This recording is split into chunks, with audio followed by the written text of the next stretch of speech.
ఒక అందమైన పూల తోటలో మిడత మరియు చీమ నివసిస్తూ ఉండేది.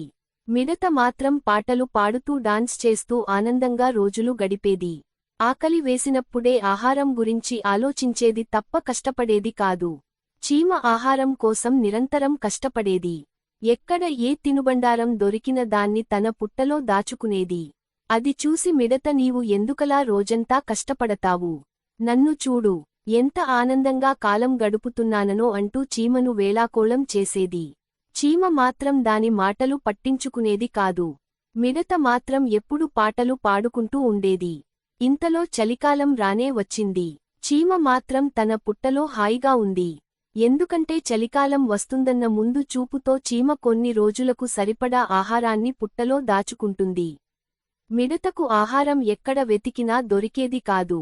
ఆహార దొరక్క చాలా బాధపడుతుండేది. మిడతకు ఏం చేయాలో తోచగా చీమ దగ్గరకు వచ్చి ఆకలిగా ఉంది, ఏదైనా పెట్టవా అని ప్రాధేయపడుతుంది. వెంటనే మిడతకు చీమ తిండి గింజలు ఇస్తుంది. మిడతకు ఆకలి తీరాక, ఇన్నాళ్లు నేను ఆహారం సమకూర్చుకుంటుంటే హేళన చేశావు. అదే ఇప్పుడు ఎలా పనికొచ్చిందో చూసావా? మనం కష్టపడడం మానేసి కష్టపడుతున్న వారిని చూసి హేళన చేయడం చాలా తప్పు అని అంటుంది చీమ.